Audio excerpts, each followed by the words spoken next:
Welcome to this video on setting user defaults and using expressions in the manufacture workspace of Autodesk Fusion. I'm Ollie, I'm an Autodesk certified instructor, and in this video we're going to focus on how you can standardize your CAM behavior so that new toolpaths start the way you expect, scale intelligently, and stay consistent across all of your jobs. Now, the core tool that this video revolves around is the ability to create a user default. When you're creating toolpaths, you're often going to go through and change the values that you want to change. For example, here on this 2D adaptive toolpath, I may choose to change my optimal load value from the default to 3. Now, those defaults are the system level defaults. They are what Fusion automatically assigns, but let's say I choose to set this to 3. Now, if I pressed OK here, and then I left and I went and I did another 2D adaptive toolpath in the future, the default would still be set as the system default. But what I can do here is once I've entered in my value, you'll notice that to the right of almost all settings in the manufacture workspace are these 3 little dots. And when I click on those, I have a number of options that show up for some standard values that I may want to use. But I also have this option down below to save as a user default. Now what this does is it takes the value that you've put into the box and it saves it so that any time going forwards that you use a 2D adaptive toolpath, the default will be whatever value you've put in there. So if I cancel this and I go out and I do another one again, you'll notice that when I come back, my default is the same as what I just saved my user default as. Now, a couple of things to say about this to start with. First of all, this will only apply going forwards from this point. Any toolpaths that you've created in the past will not be updated by your updating of the user default. I should also say that this is for you as a user personally. So wherever you go and log in, this is saved to your account, but not necessarily somebody else who's using your computer. Now, when you go through, there are other options to reset those defaults. So for example, if I then change this to 4 for this particular toolpath, I could, if I wanted, come back and I could reset this to my user default, back to 3. Or if I really wanted, I could reset this back to the system default, which is the Fusion standard default option. So whatever I put in here, there are always options to go back. But this is a really fundamental tool that's often missed by people using Fusion that will allow you to consistently replicate the settings that you're finding yourself always going in and manually changing. Now, that all sounds great, but actually having a specific value as your default is not always that useful. Static numbers aren't that valuable in manufacturing because there are so many different variables that can be used. So if I set this to 3mm, that's great, but the moment that my tool changes, my geometry changes, some of my feeds and speeds change, it really could be anything, that value goes out of date. That is where expressions in manufacturing come into play.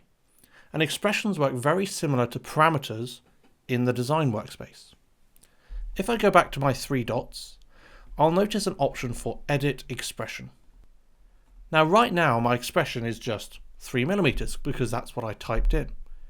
But down below you'll notice a number of reference parameters, and these are values that I can pull in from other areas of the design or the manufacturing workspace to inform what this value should be.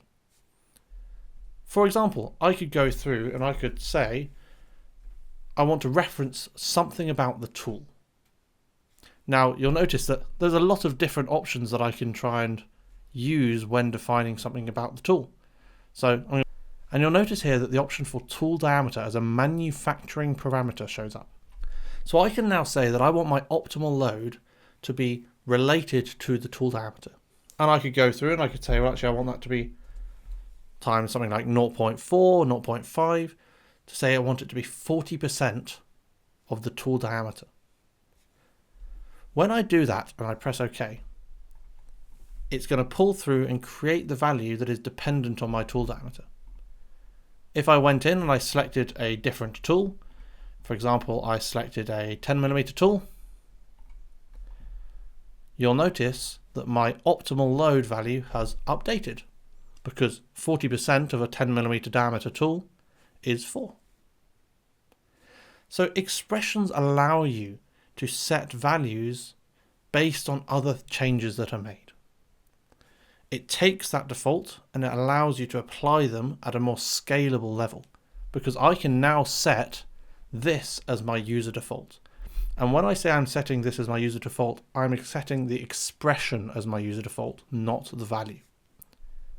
And another top tip, if you press and hold Shift while somewhere else and then hover over your setting, you'll see a box that shows up of the expression, the value, the system, and the parameter name, so you can reference it elsewhere. So I can see here that the default for Fusion is the tool diameter multiplied by 0.4. But as we saw, there are so many other options of what you can reference inside of here. There is a huge number of different parameters and settings from toolpaths, from the tool library, often from the design itself. And the combination of expressions and then saving those custom expressions as user defaults can save you a massive amount of time when applying toolpaths with the specific logic and rules that you want to apply. Now again, the issue with this is scalability. There are so many different settings within each toolpath. So what we now want is a way of saving those defaults across your entire toolpath, and that is absolutely possible. So when I'm ready to create my toolpath and I've adjusted all the settings that I want to adjust, and I've updated all of the expressions that I want across my entire toolpath, when that toolpath is created, I can right click on the toolpath in the browser and I can select Save Parameters as Default. And what this is going to do is it's going to look at all of the different settings that you've changed within the toolpath and save those new expressions as the default for that toolpath.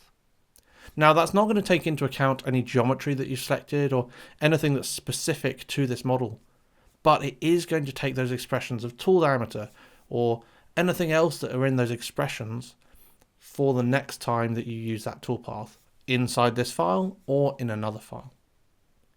So this allows us to have a bit more scalability, because you can go through and you can change a number of different toolpath options without having to go through and save each single one as a user default.